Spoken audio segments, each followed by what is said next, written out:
واقف سرحان وبعد كده تبدا تحط ايدك على وشك، وده من اكتر الحاجات اللي هتطلع لك حبوب. ايوه فعلا انا عملت كده دلوقتي. ايوه انا ده حصل عشان كده بيطلع لي حبوب. يمكن حاجه مختلفه. الفلوس اللي في ايدي دي ارباح بنعملها، واقول لك احنا بنعملها ازاي. قبل ما تقول لي بتعملوها ازاي قول لي انتوا مين يا اسطى، يعني قول لي ارباح انا بعملها مش احنا بنعملها. مين انتوا طيب، ولا انتوا مين؟ يلا كنت حرفيا شخص عادي ما عنديش اي حاجه بتميزني. ايه ده هيحكي لنا قصه كفاحه ونجاحه ومشواره الفني، مشواره يعني يحكي. السلام عليكم ورحمه الله وبركاته، معكم فيديو جديد من ضياء احمد عالمي. ازيكم يا جماعه عاملين ايه؟ يا رب تكونوا بخير كده، وتعملوا لايك وسبسكرايب في القناه وتفعلوا الجرس عشان يجيلكم كل جديد، وتعملوا شير بقى مع صحابكم. عشان بص انا متشيك، عشان هنتكلم بقى ايه، يعني هنتكلم في مواضيع شياكه دلوقتي واحلاقه ولبس وكده، فايه عايزك تركز معايا. وبالنسبه للفيديو اللي فات بتاع مكاوي انا اسف جدا، عشان في ناس كتير زعلت ولغت الاشتراك، وناس يعني كتبت لي كومنتات سلبيه، وفي ناس جت ايه قعدت تصيح عندي على الانستا. انا يا جماعه عشان يعني احقق الكوميديا او اعمل فيديو حلو عامه، ما ركزتش في حوار ان الفيديو ممكن ما يناسبش بعض الناس يعني. فانا اسف لاخواتي الصغيرين طبعا، ويعني انا مش يعني ما راعيتش ان في اطفال بتتابعني مثلا، او حد كبير بيتابعني، حد اخ كبير برضو. فانا اسف لكل الناس اللي زعلت طبعا، ويعني ان شاء الله هحاول على قد ما اقدر الغلطه ما تتكررش باذن الله. بس يلا مستني دعمكم عشان الناس اللي لغت الاشتراك دي ترجع تاني. بس انتوا مش جدع على فكره، يعني غلطت مره خش كده زي اللي دخل على الانستا، دول حبايب على فكره، دخلوا يقولوا لي يا احمد ما ينفعش ومش عارف ايه. فانا بصيت مع نفسي قلت صح الصراحه، يعني ما مكاوي بيتكلم في مواضيع غريبه يعني، فما ينفعش.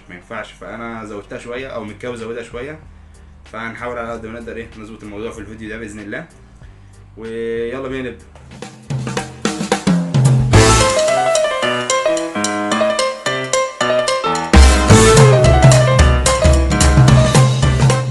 فيديو النهارده عن واحد اسمه ادهم او ادم مرجان، تقريبا مش فاكر الاسم، بس انا عامه ما قعدت ادور على التيك توك ما لقيتوش، يعني لقيت مكتوب مكاوي لايت وحماده بتاع مكاوي، فمش عارف ايه الكلام ده. بس يلا نخش نشوف بقى بيعمل ايه ادهم.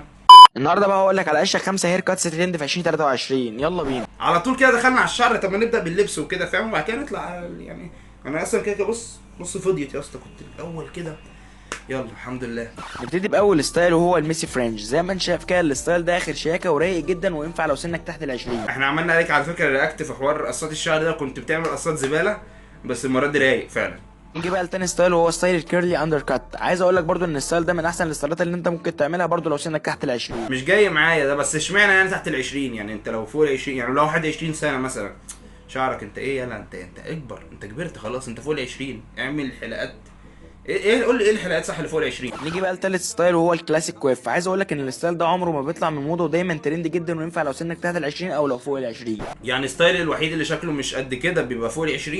طيب يا معلم. نيجي بقى الرابع ستايل وهو الميسي كويف. عايز اقول لك ان الستايل ده قريب جدا من الكلاسيك كويف، وبرده شكله شياكه جدا بص يا معلم، ده جامد جدا والله، بس يعني فاهم ده شغل اعلانات يا اسطى، عشان انت بتبقى عامل شعرك كده ومثبتات وملمعات ومش عارف ايه، هتنزل الشارع هيبوظ خلاص يعني.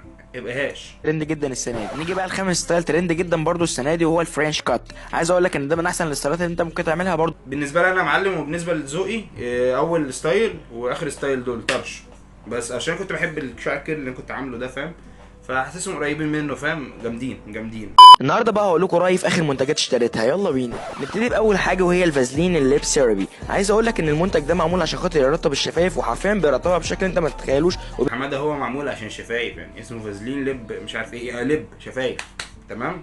من بعده بيخلي شكلها على وضع. نيجي بقى لتاني حاجه وهي الستيك ديودرنت من دوف. عايز اقول لك ان الديودرنت ده فعلا على العضو وبيقعد وقت طويل جدا على الجسم من غير ما يروح. عايز اقول لك ان من كتر جمدانه جايب منه 2. انا مراهن ان هو جامد بالنسبه لك، بس انت هتحط في باط وباط، يعني هتحط هنا واحده وهنا واحده ايه تزبل عشان الهدوم البيضاء، والتاني عشان باقي الالوان. نيجي بقى لتالت منتج وهو معجون السنان اللي بالفحم من سيجنال. عايز اقول لك ان معجون السنان ده فعلا على وضعه انا بدات احس انك بتفهم على فكره، فعلا المعجون ده جامد يا جدعان، انا بستخدمه.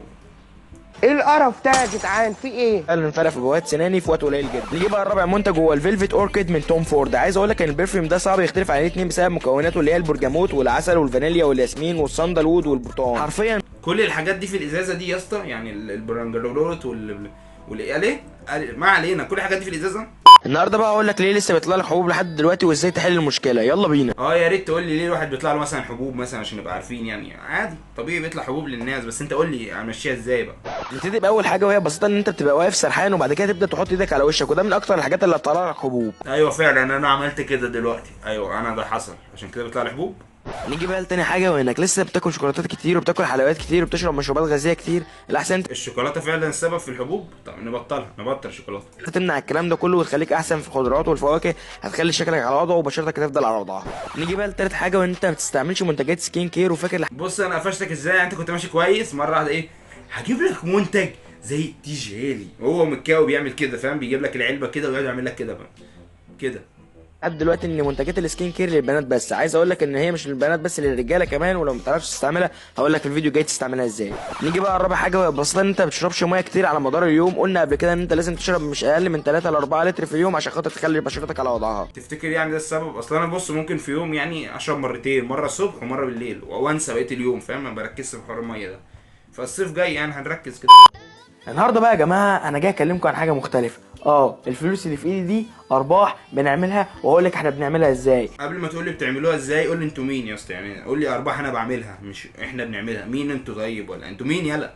مبدئيا كده انا جاي في الفيديو النهارده عشان اقول لك على حاجتين. تركه هتزود دخلك 50% زياده، يعني لو مرتبك 20000 جنيه هيبقى 30000 جنيه. ايه يا اسطى؟ انا لو مرتبي 20000 جنيه تمام والله يا بص، مش هفكر بقى اقعد ازود دخل ازاي مش هزود دخل. انت بتقول ايه يا ابني؟ حرفيا كده. ومش كده وبس، انا كمان هقول لك على 5 مصادر دخل بالدولار هيخلوا مرتبك من 2000 ل 4000 دولار، او بالمصري من 62000 جنيه ل 119000 جنيه. لو بقول لك يا حماده، الارقام اللي انت بتقولها دي، انا لو بقبض 160000 جنيه في الشهر هتشوف حاجات جامده هنا، بس يعني كتير قوي يعني. يا ريت قول لي. عايز تعرف الموضوع بالتفصيل هتخش على البروفايل. يا اسطى حلك من الشغل الضيق ده، ما كنت تقول على طول لازم بقى تعالى على الانستا وتعالى على اليوتيوب ما تقول لي هنا. قول لي، مش انت عملت الفيديو على تيك توك؟ يبقى تقول لي على التيك توك. وهتدوس هنا وادعي لي، بس ما تنسوش اللايك والفولو وتعملوا ارباح. تمام، اللايك والفولو مقدور عليهم والله يا معلم، بس يعني يا ريت تقول لي اعمل ازاي ارباح. ولو مهتمين يعني بالحوار ده ممكن الفيديو الجاي برضه نبقى نخش على قناته بقى، يعني عرفنا ان هو عنده قناه على اليوتيوب، فممكن نخش بقى ايه تفهمين بقى نعمل الواجب معاه. النهارده بقى هقول لك على اشك ستايل ممكن تلبسه في فصل الربيع، وفي نفس الوقت هقول لك ازاي تلبسه باكتر من شوز بشكل مختلف. يلا بينا. يا ريت تقول لي يا معلم احسن ستايلات في الجو اللي مش مفهوم ده، يعني انا مره ابقى مصيف ومره مشتي ومره بص مش طايق نفسي ومره متكتك، فالجو مش مفهوم، فيا ريت تقول لي بقى اعمل ايه. سنيكرز، الكاجوال شوز، الفانز والتشيلسي بوت. نبتدي باول ستايل، هتلبس التشيلسي بوت مع بلاك دينام وتيشيرت بيزك وفلان. انا اخترت الستايل ده بسبب ان انت ممكن تتقل الفلان دي او تخففها على حسب حراره الجو، وفي نفس الوقت برضه ممكن تخلي الوانها فواتح او انت عايز تخش الحمام يا ابني ولا ما تشرح وانت واقف؟ مالك عمال تعمل لي كده؟ في ما اهدى ما تروشنيش. غامق على حسب حراره الجو. زي ما انتم شايفين كده خامه الفلان اللي قدامكم دي تقيله جدا، وفي نفس الوقت هي غامقه فتنفع جدا لو الجو ساقع. نيجي بقى لتاني ستايل، هتلبس وايت سنيكرز مع جينز وتيشيرت بيزك وفلان. وهنا ببساطه احنا خففنا خامه الفلان اللي طب انت بتزولني يا معلم، يعني عمال تعمل كده وكده عشان انا مركزش مع الطقم مثلا؟ انت بتزولني كده يا اسطى بعد اذنك، يا ريت تهدى كده بدل ما انت حر. وفي نفس الوقت عملنا تدريجه الوان زي ما انتم شايفين كده شكلها اخر شياكه، والستايل ده تقدر تلبسه لو الجو معتدل او مايل ان هو يبقى ساقع. نيجي بقى لتالت ستايل، هتلبس كاجوال شوز مع جينز وتيشيرت بيزك وفلان. وهنا زي ما انتم شايفين كده احنا فتحنا لون الفلان وفي نفس الوقت خففنا برده الخامه.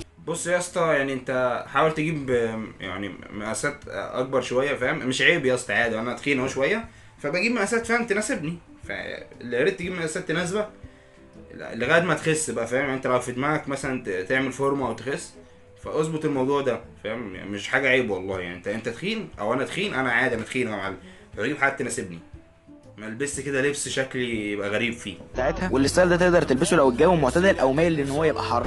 نيجي بقى رابع ستايل، هتلبس فانز مع بلاك دينام وتيشيرت بيزك وفلانل. زي ما انتم شايفين كده احنا هنا برده خففنا خامه الفلانل وفي نفس الوقت فتحنا برده لونها يا اسطى انت بتضحك عليا ولا؟ حاسس ان مفيش اختلاف بين اللبس اللي انت لبسته ده كله، حاسس انك بتلبس نفس القميص تقريبا، فما اعرفش انت بتزود يعني. انا مش مركز انت عمال تعمل لي كده والموضوع مش جاي معايا. اللي بعده يا اسطى. النهارده بقى هقول لك على اشهر 5 ستايلات تلبس بيهم الليزر جاكيت. يلا بينا نبتدي باول ستايل، هتلبس الليزر جاكيت مع شيرت وبلاك دينام وربنا رايق يا ابني، بس انت فاهمني زي ما قلت لك مقاسات اكبر شويه هتلاقي الدنيا ظبطت اقسم بالله طرش. زي ما انت شايف كده الستايل ده اخر شياكه وينفع جدا لو نازل ديت. نيجي بقى لتاني ستايل، هتلبس الليزر جاكيت مع سويتر والشيرت وبلاك دينام وفانز. برضو زي ما انت شايف كده الستايل ده اخر شياكه وسيمي فورمال، يعني ينفع تروح بيه المناسبات الرسميه. نيجي بقى لتالت ستايل، هتلبس الليزر جاكيت مع تيشيرت بيزك وجينز ووايت سنيكرز. زي ما انت شايف كده برضو الستايل. طب انت مثلا انت بتشتري لبس ما بتجليش منك في يوم من الايام، مثلا تقول عايز اجرب الاوفر سايز، عايز اجرب مثلا الشروال واسع، بنطلون كارجو، بنطلون بوي فريند فاهم، البناطيل الواسعه دي جرب مثلا هيعجبك وربنا. وهيبقى اريق، يعني هيبقى شكلك رايق عن كده. في دبانه بنت ده اخر شياكه وينفع جدا لو نازل في الشتاء، خصوصا لو نازل تعمل شوبينج. نيجي بقى الرابع ستايل، هتلبس الليزر جاكيت مع تيشيرت بولو وتشينو ووايت سنيكرز. زي ما انت شايف كده برده الستايل ده اخر شياكه، هينفع جدا في الشتاء خصوصا لو نازل خروجه رايقه مع اصحابك مثلا. نيجي بقى الخامس ستايل، هتلبس ليزر جاكيت مع هودي وسويت بانس وفان. ده برضو اللي انا بتكلم فيه. يعني انت جايب السويت شيرت ضيق وجايب الشروال ضيق، اظبطهم وربنا يبقى روعه. والله العظيم يا اسطى ضمان، خدها مني ضمان، هيبقى روعه. زي ما انت شايف كده برضو الستايل ده اخر شياكه، تقيل وهيدفيك وفي نفس الوقت مش هيقيدك، ينفع في يوم كله فرهده. بس ما تنسوش لايك والفولو حركه الاكسبلور. طب يا معلم هنعمل لايك وشير واكسبلور، وانت اعمل لايك وشير للفيديو بقى، ما تعملش اكسبلور، اعملوا شير. كنت حرفيا شخص عادي ما عنديش اي حاجه بتميزني. ده هيحكي لنا قصه كفاحه ونجاحه ومشواره الفني، مشواره يعني يحكيه لنا. في ظل ان كل اصحابي اللي كانوا حواليا كان عندهم حاجات بتميزهم، اللي منهم معاه فلوس واللي واخد بطوله في رياضه معينه. هي الفلوس حاجه جامده يا معلم بس مش مميزه، يعني انت دي مش ميزه شخصيه، مش مهاره عندك، فاهم؟ انت ممكن تعرف تعمل فلوس، يعني تشتغل وتعمل فلوس، بس مش حاجه تميزك، فاهم؟ هي حاجه حلوه بس مش مهاره. يعني انت يبقى عندك كذا مهاره، لا الفلوس جامده الصراحه. انا بحاول على مين يا معلم؟ الفلوس برضه احسن من المهارات يعني، او المهارات احسن من الفلوس، او هي مقارنه عبيطه الصراحه يعني، فاهم؟ لو انت بقى لو معاك الاثنين قنبله جمدان. واللي ظابط جسمه في الجيم، بس انا ما كانش عندي اي حاجه بتميزني، هم كانوا على وضعهم وانا كنت رايح في داهيه. فبكل بساطه قررت ان انا لازم يكون في حاجه بتميزني، وفي السنه دي قعدت اتفرج حرفيا على الاف الصور والفيديوهات لمكاوي، ده اكيد مكاوي ده الفيديوهات لمجال الفاشن. قررت ان انا انزل اول فيديو ليا على السوشيال ميديا. انت قعدت سنه يا معلم بتدرس المجال بتاع الفاشن وبتعمل فينا كده يعني؟ ما بداتش على طول مثلا من اول اسبوعين، لا قعدت سنه كده حاطط صور مكاوي او صور اي حد بتاع فاشن. ايوه ايه ده، عدت سنه. المهم بقى تعالوا اقول لك على اساسيات لبس الشتاء والخريف، يلا بينا. الفيديو ده ساعتها جاب 300 مشاهده وكنت مبسوط جدا، وبعديها قررت ان انا انزل بتاني فيديو ليا على السوشيال ميديا. انا اقول لك على اوتفيت شياكه ومريح في نفس الوقت، يلا بينا. لو تفتكروا الفيديو ده احنا عملنا عليه كان في اول الشتاء او قبل الشتاء بحبه حلوين كده. ببساطه كده هتديها هودي وجينز. حرفيا الفيديو ده في اقل من 24 ساعه كان عامل اكتر من 1,000,000 مشاهده، وبالنسبه لي دي كانت صدمه. انت ابن حلال وتستاهل يا اسطى، انت كفايه الصبر بتاعك ان انت قعدت سنه بتحضر موضوع فيديو، فاهم؟ سنه بتحضر موضوع فيديو ليه يا اسطى؟ ده انت لو ضامن انه هيجيب 200 مليون مشاهده مش هتعمل الكلام ده. بكل بساطه الاكونت بتاعي هنا كان قايم على ان هو ازاي يخلي الناس اللي جسمها مش مثالي زي حالاتي يلبسوا باحسن شكل مهما كان شكل جسمهم. بس انا جاي اقول لكم النهارده لا خلاص، احنا هنبطل نمرهم الموضوع. حرفيا ايوه بقى نبطل نمرهم الموضوع ونلبس مقاسات مظبوطه عشان يبقى شكلنا مظبوط. نشتغل على نفسنا عشان خاطر نوصل لفورمه محترمه زينا زي باقي الناس. انا شغال دلوقتي على نفسي عشان اتارجت ليفل جديد. طب انا بشجعك والله يا معلم ان انت تعمل خطوه زي كده، يعني بالتوفيق ان شاء الله. عايز اخد الناس دي معايا في حته تانية خالص. عايز اقول لكم بكل بساطه ان انا قررت ان انا اشتري ساعه سمارت عشان خاطر هتساعدني في ان انا احسب سعراتي. بص انت كنت ماشي صح، مش لازم بقى ساعه سمارت والشغل ده عادي. انت ممكن بعد كل اسبوع من التمارين والحاجات دي تروح اي صيدليه فيها ميزان انبادي بيوزن لك دهونك، ميتك، طولك، سعراتك الحراريه، بتحرق قد ايه، والشغل ده الميزان ده جامد اصلا. وان انا اراقب نومي، وان انا اراقب كميه الميه اللي داخله جسمي عشان خاطر هتفرق معايا جدا في التمرين وهتفرق معايا في التغذيه بشكل عام. انا حرفيا دلوقتي 113 كيلو. الديدلاين بتاعنا ان احنا اخر الشهر نكون وصلنا ل 105 كيلو عشان خاطر عايزين في خلال 6 شهور بالكتير ان احنا نكون وصلنا للشيب المثالي. عايزك بص يا اسطى انا بشجعك يا اسطى عامه يعني، والله انا نفسي انزل جيم برده وكده، فانا لحد دلوقتي بشجعك. انا شايفك بتتكلم صح، بدل ما تجيب مقاسات اكبر لا روح الجيم احسن. وبكده يا جماعه خلص الفيديو بتاع النهارده. لسه ما عملتوش لايك يا ريت تعملوا لايك، سبسكرايب في القناه، وفعلوا الجرس عشان يجيلكوا كل جديد. ولو وصلت لحد هنا اكتب لي خليك على وضعك زي مكاوي كده، زيه تمام. انت لخبطتني يا اسطى. بص لساني باظ على فكره يا جدعان، فتعالوا على الانستجرام يا جدعان تنورونا هناك عشان لو في اي شكاوي، في اي حاجه حلوه عايزين تبعتوا لي فيديوهات. والفتره الجايه هنعمل احتمال تحدي الضحك، فهنحتاج فيديوهات، وهنحتاج يعني احتمال نعمل تحدي على فلوس. لو عجبكم فكره التحدي على فلوس دي، يعني مش تحدي، مش رهان يعني، اللي هيضحكنا نديله فلوس.